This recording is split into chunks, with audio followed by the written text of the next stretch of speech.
Assalamualaikum warahmatullahi wabarakatuh.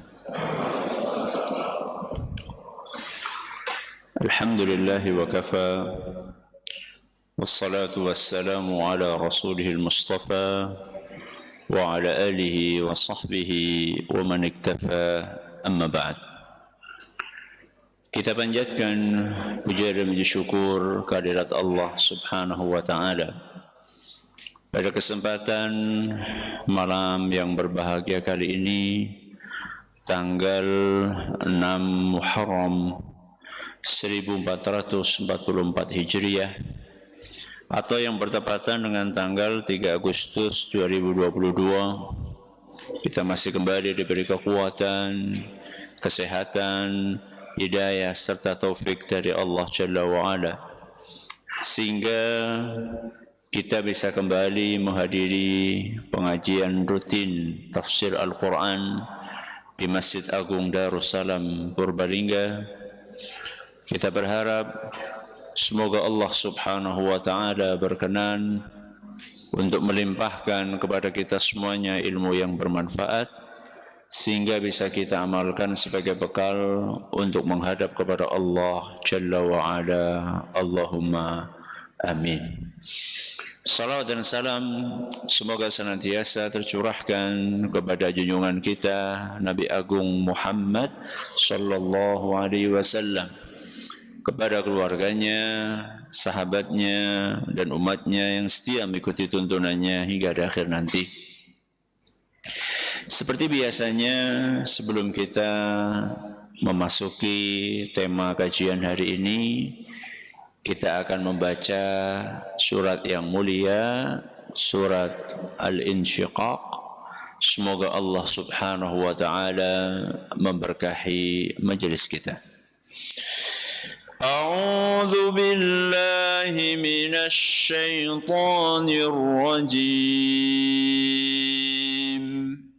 A'udzu billahi minasy syaitanir rajim. Bismillahirrahmanirrahim.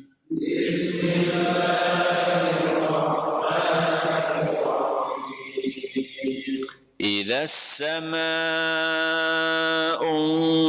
shaqqat.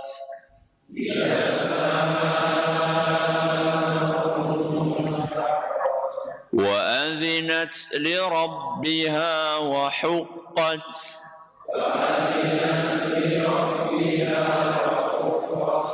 وإذا الأرض مدت وألقت ما فيها وتخلت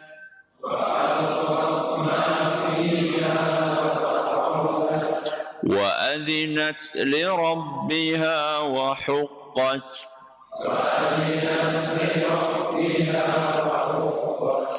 يا أيها الإنسان إنك كادح إلى ربك كدحا فملاقيه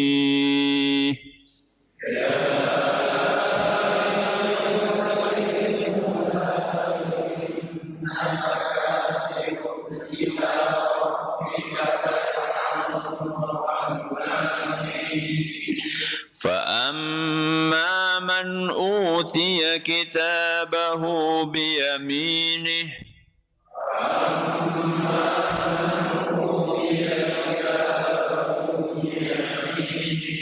فسوف يحاسب حسابا يسيرا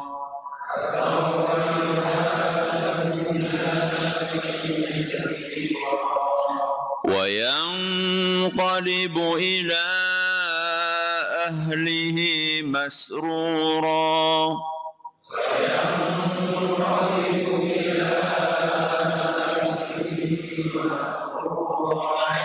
وأما من أوتي كتابه وراء ظهره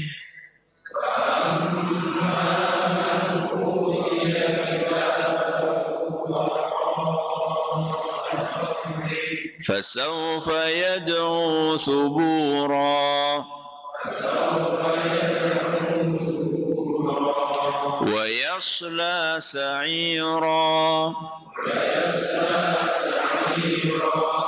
إنه كان في أهله مسرورا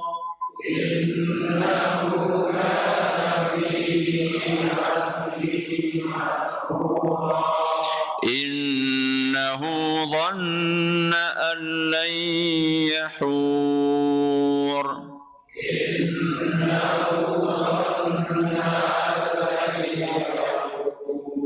بلى إن ربه كان به بصيرا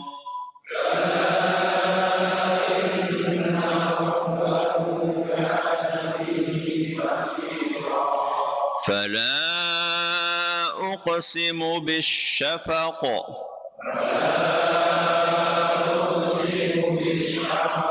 والليل وما وسق والقمر إذا اتسق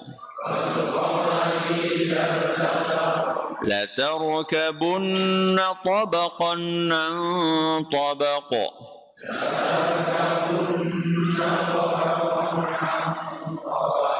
فما لهم لا يؤمنون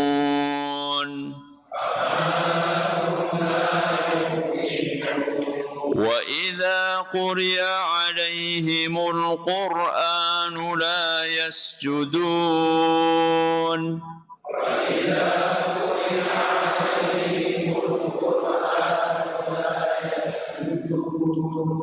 بل الذين كفروا يكذبون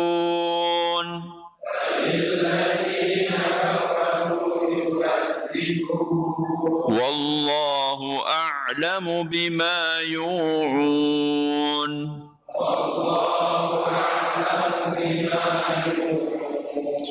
فبشرهم بعذاب أليم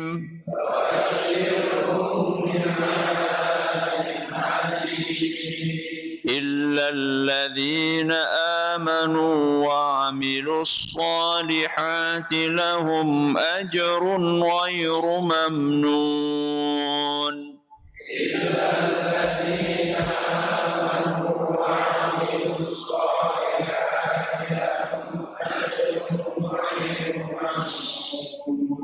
Para hadirin dan hadirat sekalian rahimani wa rahimakumullah, juga para pendengar serta pemirsa yang senantiasa mudah-mudahan diberkahi oleh Allah Azza wa Jalla.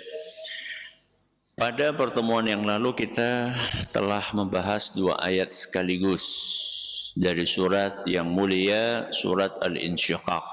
Ayat berapa? Ayat ketiga dan keempat. Membahas tentang apa? Wa idzal ardu muddat wa alqat ma fiha wa takhallat. Apa itu?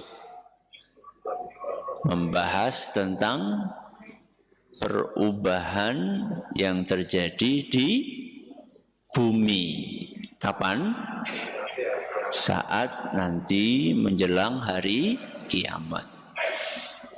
Setelah sebelumnya di ayat yang pertama Allah menceritakan tentang perubahan yang terjadi di langit.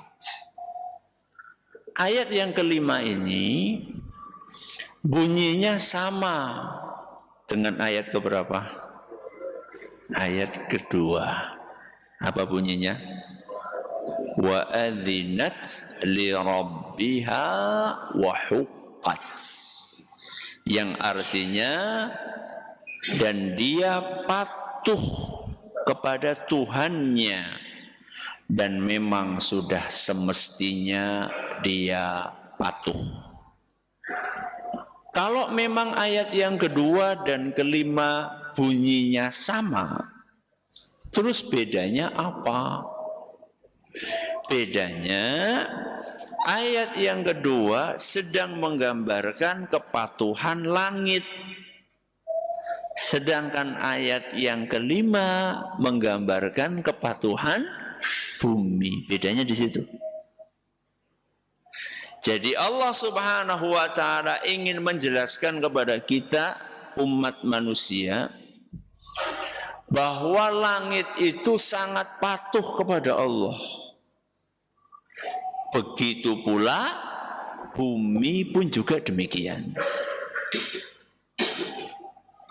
Kalau pada pertemuan yang lalu ketika kita membahas kepatuhan langit, kita kupas mulai dari awal penciptaan langit, bagaimana patuhnya kepada Allah. Kemudian saat langit berada di alam semesta ini, bagaimana dia patuh kepada Allah. Begitu pula ketika langit berakhir, keberadaannya di alam semesta ini juga tetap patuh kepada Allah. Awal, tengah, sampai nopo? Akhir. Maka ketika kita membahas kepatuhan bumi pun akan demikian. Kita akan kupas bagaimana kepatuhan bumi pertama kali diciptakan. Saat ini menunggu hari kiamat bagaimana kepatuhan bumi. Dan juga nanti saat hari kiamat bagaimana bumi tetap patuh. Wa adzinat li rabbiha wa huqqat. Bumi patuh kepada Tuhannya, kepada penciptanya, dan memang pantas bumi untuk patuh. Kita awali dari poin yang pertama. Napa wau? Kepatuhan bumi saat pertama kali diciptakan. Allah Subhanahu wa taala menggambarkan hal itu di dalam Al-Qur'an surat Fussilat. Surat apa? Fussilat ayat 11. Di dalam surat Fussilat ayat 11 Allah Subhanahu wa taala berfirman, "Tsumma stawa ila as-sama'i." Allah Subhanahu wa taala setelah menciptakan langit dan bumi, Allah Azza wa Jalla berada di atas langit. Wa hiya dukhanun, dan saat itu langit itu bagaikan asap. Faqala laha, kemudian Allah berfirman kepada langit, walil ardi, dan berfirman kepada bumi. Allah berbicara kepada sinten? Langit dan bumi. Apa yang akan disampaikan oleh Allah? I'tiya, kalian berdua, sinten? Langit dan bumi, datanglah kemari. Datanglah kemari. Sinten yang manggil? Allah Azza wa Jalla. Lalu Allah melanjutkan firman-Nya, tau'an au karha.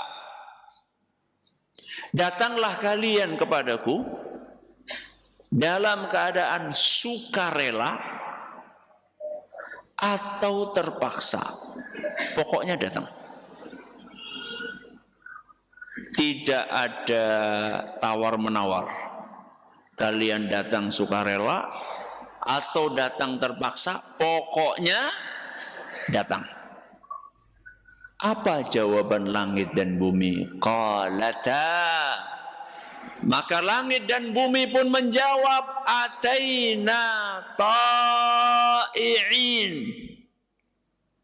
Wahai Rabbi, kalau pilihannya datang sukarela atau terpaksa, maka kami memilih untuk datang secara sukarela, secara patuh, manut, nggak banyak protes. Surat apa bau? Fussilat. Ayat berapa? Ayat 11. Bumi itu besar apa kecil nggih? Besar. Kalih kula jenengan itu besar mana? Subhanallah, kalau kita berdiri nih di tengah alun-alun, kemudian di zoom dari luar angkasa, kira-kira kita seberapanya? Ora keton. Enggak kelihatan. Saking apanya? Saking kecil.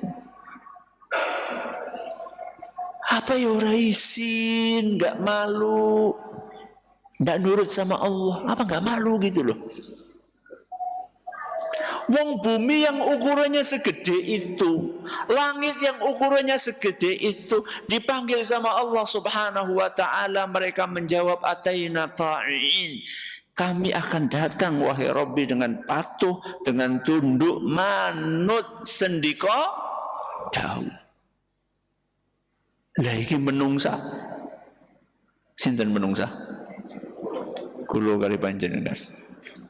Sebagian dari manusia dipanggil oleh Allah Subhanahu wa ta'ala, alasannya nopo? Kesel. Apa maning? Ngantuk. Apa maning?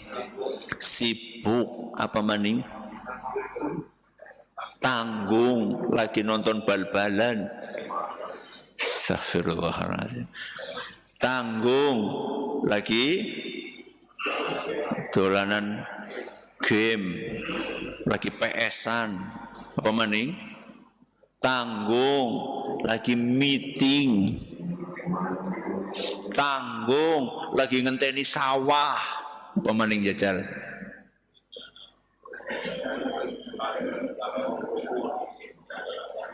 Tanggung, lagi dolanan darah, la haula wala quwata illa billah. Tanggung lagi mancing. Subhanallah. Manusia sekecil itu dipanggil sama Allah. Nggak malu untuk tidak datang.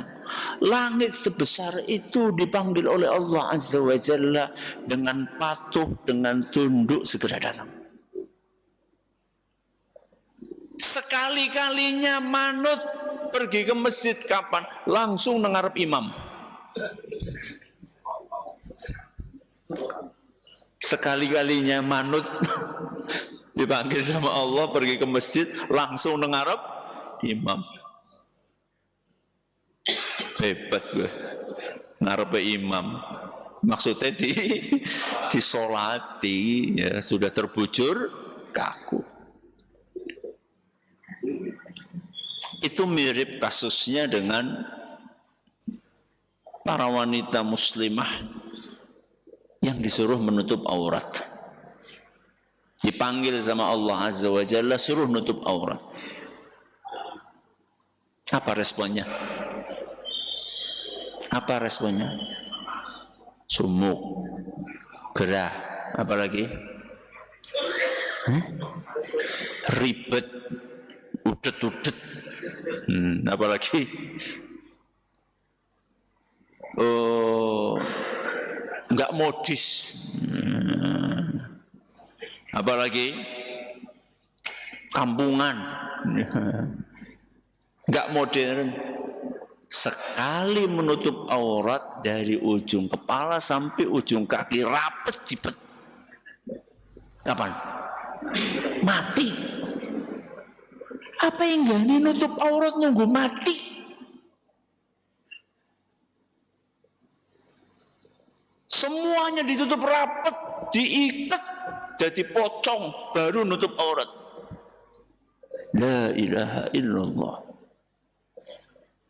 Ada lagi sekarang orang ngomong, wah, bocah SMP, bocah SMA, zaman ini nggak kayak dulu. Nek mbiyen kan roket dhuwur-dhuwur. Kenapa sekarang jadi roknya pada panjang-panjang? Kita pengen kembalikan rindu dengan masa dulu. Masa ketika roket dhuwur-dhuwur. La ilaha illallah. Apakah kemajuan dan kemodernan itu dinilai dengan pakaian yang minim? Bukankah konon manusia-manusia purba kala, konon nggih, manusia-manusia primitif, bukankah kalau kita lihat gambarnya kudungan? Pakai baju lengkap? cuma pakai segitiga pengaman. Itu pun mungkin karena alasan kesopanan gambar. Dan saya aslinya orang segitiga nih dan. Kalau kita berbicara bahwa kemodernan itu ukurannya membuka aurat, berarti manusia purbakala itu modern. Justru semakin terbuka itu semakin primitif. Semakin terbuka aurat seseorang, semakin primitif. Ketika agama kita menganjurkan atau memerintahkan kepada kita semua, pria maupun wanita, untuk menutup aurat, itu dalam rangka untuk menjaga kehormatan harga diri kita semuanya. Aurat adalah sesuatu yang sakral, yang hanya boleh dilihat oleh orang-orang tertentu. Sinten? Suami dan istri. Kok bisa-bisanya dibuka, diumbar kayak gitu? Wah, ngapa kudungan? Loh kayak Bu Anu kudungan judes. Loh, yang salah itu apanya? Kudungnya atau judesnya? Yang mana yang salah? Yang salah adalah judesnya, bukan apa yang dikambing hitamkan kerudung. Terus kepriwe mendingan jenengan ora kudungan dan judes kayak gue maksudnya. Ya. Jadi kalau misalnya ada wanita sudah pakai jilbab tapi perilakunya belum terlalu nopo Islami, bukan disalahkan jilbabnya, tapi disalahkan kenapa dia tidak menyesuaikan perilakunya dengan pakaiannya. Ya. Sudah, ini membicarakan tentang ketaatan bumi saat nopo pertama kali diciptakan. Kita pindah kemana berarti yang kedua? Ketaatan bumi saat ini. Jadi pasca diciptakan sampai menjelang hari kiamat. Bagaimana kita bisa mengetahui, membayangkan ketaatan bumi tersebut?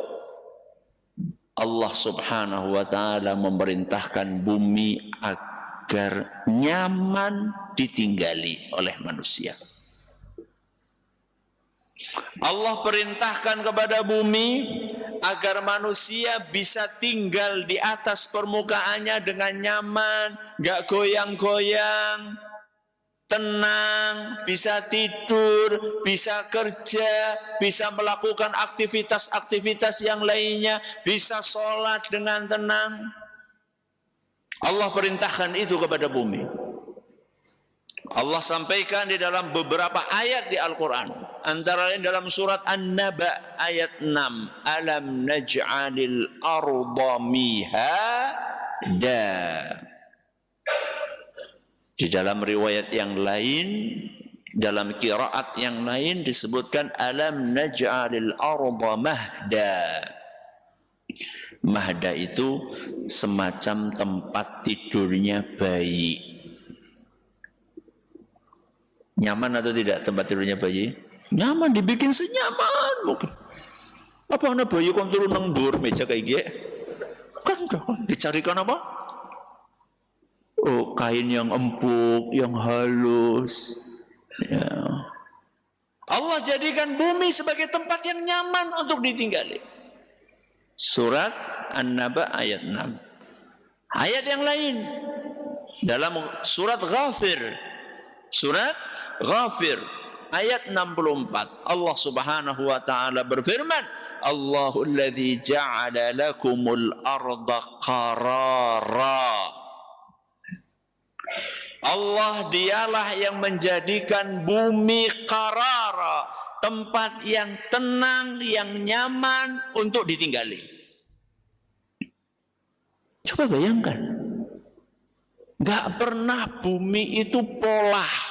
Sejak kapan? Pertama kali diciptakan sampai nanti hari kiamat.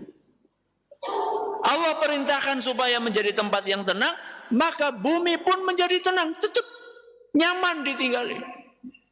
Walaupun manusia yang di atasnya kakeknya pola, tapi bumi tetap menaati perintah Allah Azza wa Jalla untuk menjadi tempat yang nyaman. Ustaz, katanya nyaman, kadang-kadang gempa. Kadang-kadang apa? Gempa. Mana katanya nyaman? Jenengan itu sudah menjawab pertanyaan jenengan sendiri. Apa? Hah? Kadang-kadang. Lu jawab dewek kok. Apa dijawab? Kadang-kadang. Berarti lebih sering nyamannya atau gempanya? Nyamannya. Coba jenengan ngalami gempa berapa kali? Kapan ya? Nganti kelalen. Saking nopo nih? Saking jarangnya. Kemudian Allah Subhanahu wa ta'ala memerintahkan bumi untuk bergoyang sesaat. Ada tujuannya enggak? Ada atau tidak? Apa? Ben sadar. Supaya sadar. Makanya jangan perhatikan. Begitu ada gempa kan pada Allahu Akbar, Subhanallah, Masya Allah. Ya. Sing betul kan kayak gue kan. Nun sewu kan nggak ada yang keluar kakinya 4 kan, nggak ada. Nggak ada. Insya Allah nggak ada. Nah jangan nemu ya pancen wongnya kebangetan gue. Ketika gempa itu minimal pada ingat sih dan Allah Subhanahu wa ta'ala. Ya. Astagfirullah, Masya Allah, innalillahi. Gimana ini? Rata-rata yang keluarlah kalimat-kalimat thayyibah. Allahu Akbar walaupun baru gue salat. Saya pernah, subhanallah, pas saya lagi liburan kuliah Madinah, kayaknya 2005 gitulah, antara tahun-tahun itu. Pas liburan, salah satu kegiatan yang saya lakukan saya itu adalah ngecat bangunan pondok. Karena bagian yang tinggi saya pakai tangga ngecat gitu. Kok ya jeneng? Tahu-tahu tangganya apa? Goyang-goyang. Saya belum ngeh. Begitu dengar suara, lindu. Lindu apa itu? Gempa. Pada orang-orang kampung pada teriak itu. Baru saya, astagfirullah, ini gempa. Cepat-cepat turun. Paling cuma hitungan detik lah, nggak nyampe 1 menit gitu. Setelah itu sekitar jam 11. Jam 11. Wah, nanggung ini, mau ngecat lagi nanggung, siap-siap apa? Zuhuran lah. Berangkat ke masjid. Ternyata sampai ke masjid, apa yang terjadi? Sama aja. Tetap kesebelasan. Tetap apa? Kesebelasan. Cuma 2. Saya yang azan, Bapak rahimahullah Ustaz Zaini Muhayyad yang jadi imam. Tetap. Padahal dikasih gempa itu untuk mengingatkan supaya yang belum sholat agar nopo sholat, yang belum menutup aurat supaya menutup aurat, yang masih main riba supaya meninggalkan riba. Itu tujuannya. Ya.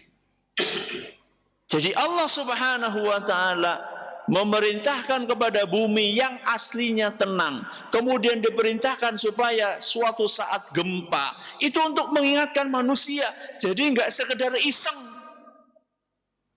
nggak seperti kita itu kadang-kadang melakukan sesuatu nggak ada maksud yang baik, ya cuma sekedar apa? Iseng. Ana wong lagi nang pinggir kali, nang Plumbang, ucuk-ucuk dia apa? Jorokakan, kenapa sih? Iseng. Allah tuh tidak mungkin seperti itu. Allah itu menakdirkan sesuatu pasti ada apanya? Ada hikmahnya, ada hikmah kebaikan di balik itu semua. Sudah. Apalagi Ustaz contoh kepatuhan bumi. Allah memerintahkan kepada bumi agar menyimpan air yang turun dari langit. Itu Allah sampaikan di dalam surat Al-Mu'minun. Surat apa? Al-Mu'minun ayat 18. Di antara kepatuhan bumi kepada Allah adalah ketika Allah memerintahkan bumi agar menyimpan air yang Allah turunkan dari langit. Surat apa wau? Al-Mu'minun ayat pinten? 18. Wa anzalna minas samaa'i ma'am biqadarin. Dan kami menurunkan hujan dari langit biqadarin dengan ukuran yang kami kehendaki. Ya, dengan ukuran yang kami kehendaki. Siapa yang menghendaki? Allah Azza wa Jalla. Allah bisa turunkan di suatu wilayah, di wilayah yang lain tidak. Allah bisa turunkan di suatu wilayah dalam jangka yang lama, ada yang cuma sebentar. Kayak ini tadi Masya Allah ya, pagi terang, benderang, tahu-tahu menjelang apa? Menjelang maghrib, terus sekarang enggak. Allah yang mengatakan. Ya Ustaz, kenapa ya ada pengajian malah udan ya? Ya terserah Allah toh. Terserah Allah. Ya kira-kira hikmahnya apa Ustaz ya? Kan aku tadi teles kelebes Ustaz ya. Hikmahnya jenengan teles. Ya mungkin bisa saja hikmahnya adalah ujian bagi kita. Apakah kita itu betul-betul serius berangkat ngaji atau tidak? Ya. Apakah kita tetap semangat menghadiri pengajian ini atau tidak? Mungkin juga hikmah yang lain. Biasanya pengajian sumuk, sekarang apa? Sejuk. Mungkin itu hikmahnya. Hujannya berhenti Ustaz ketika pengajian, alhamdulillah suaranya jadi apa? Jelas. Tapi kan pas kain udannya tetap apa? Udan ya terserah Allah. Ya mungkin saat itu supaya kita betul-betul apa? Fokus. Fokus helm apa fokus ngaji? Helmnya kudanan Ustaznya. Jadi Allah Subhanahu wa taala menurunkan hujan dari langit biqadarin dengan ukuran yang Allah inginkan. Terus fa'askannahu fil ard. Kemudian kami simpan air itu di dalam bumi. Hujan disimpan di bumi. Untuk apa? Untuk dimanfaatkan oleh manusia. Sehingga ketika musim hujan disimpan, simpan. Ketika musim kemarau, kita membutuhkan tinggal nimba. Ya. Tapi sumur kuasa Ustaz. Loh jenengan nyimpen nggak air hujan? Ya. Ada sebagian orang sekarang nggak mau nyimpen air hujan. Nyimpennya gimana Ustaz? Yang jenengan bikin lubang bantu air itu supaya apa? Supaya masuk. Pripun Ustaz? Ya biopori. Ya, ngertos biopori jenengan? Biopori, ngertos? Betul. Ya dolan mengpondok mana?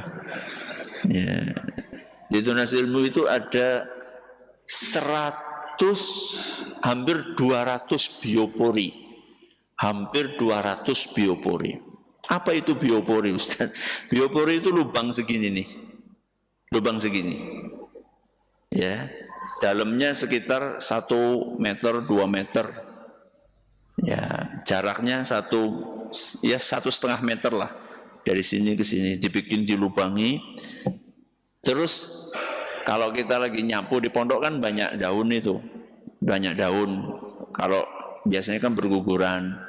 Setiap pagi sore atau pagi disapu. Nah, daunnya itu dimasukkan ke situ. Supaya apa?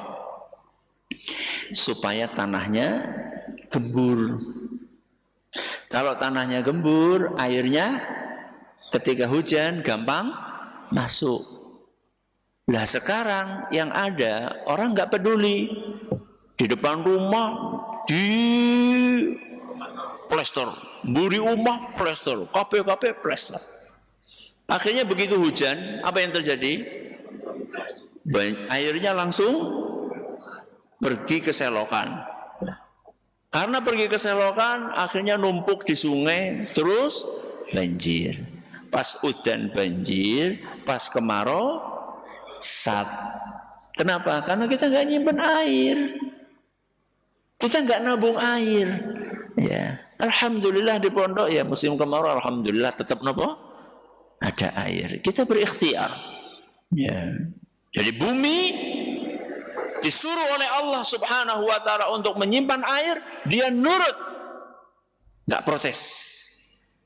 Dan ketika Allah memerintahkan bumi untuk memberhentikan air yang keluar dari dalam perutnya pun nurut. Kisahnya siapa? Nabi Nuh alaihi salam.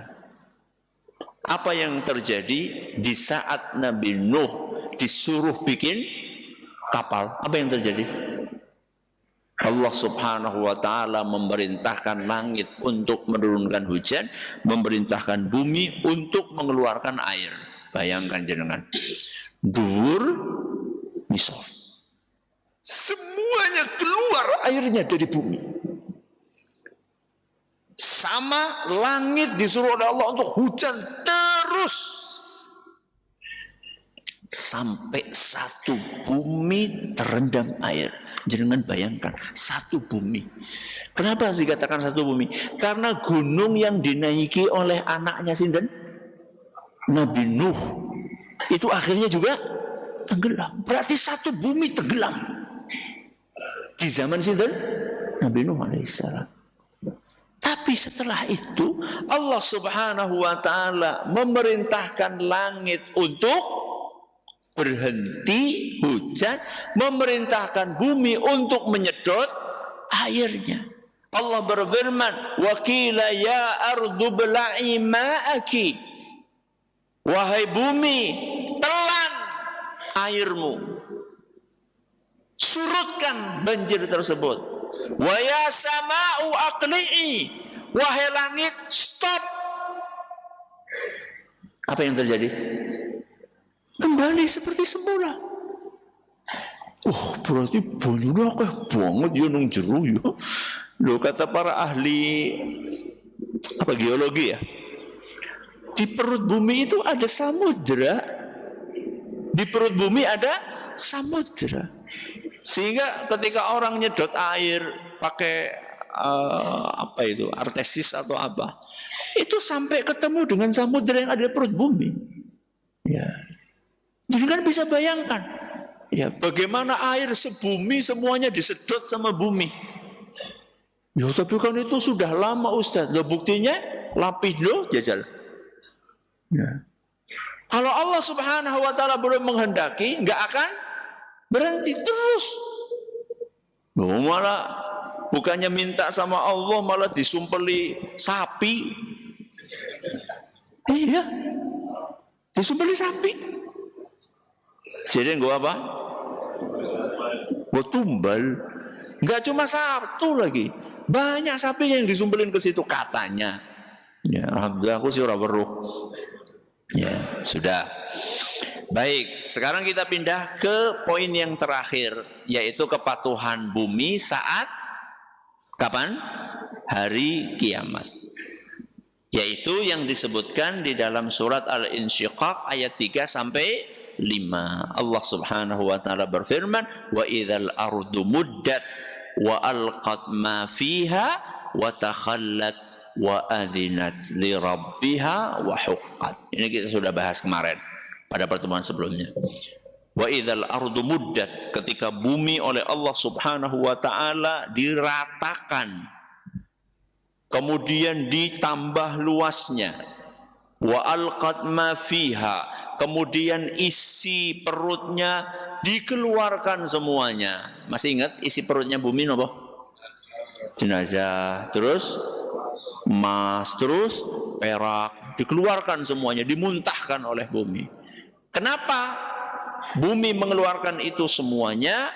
Karena adzinat li rabbiha wa huqqat, karena bumi patuh kepada Allah. Maka pelajaran yang bisa diambil adalah contohlah kepatuhan sinten bumi. Toh kita patuh sama Allah Subhanahu wa taala untuk kepentingan siapa? Kepentingan kita sendiri. Jadi jangan pernah berpikir Allah memerintahkan kita patuh untuk kepentingan Allah. Tidak sama sekali. Seandainya kita nggak patuh sama Allah, rugi atau tidak Allah? Enggak.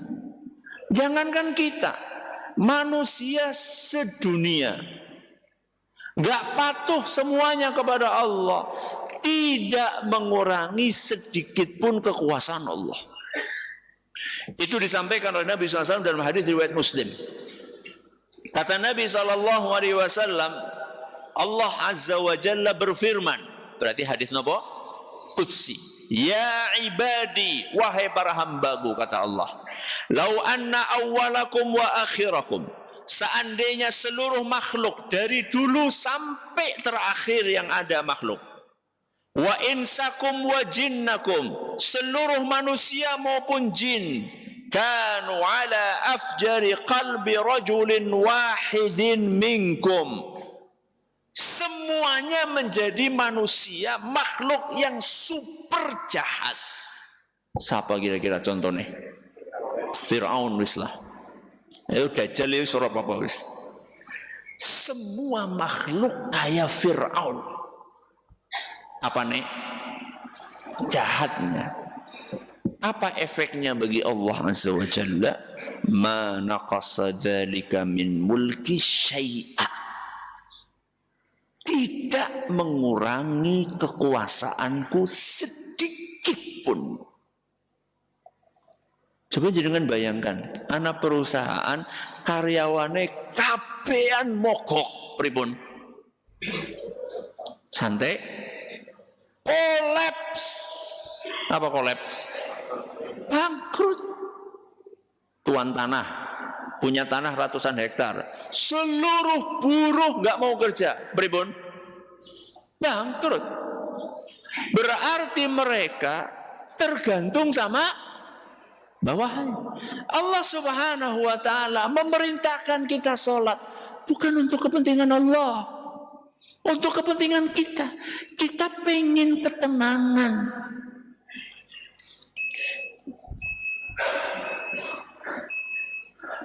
Kita pengen apa? Sholat isya.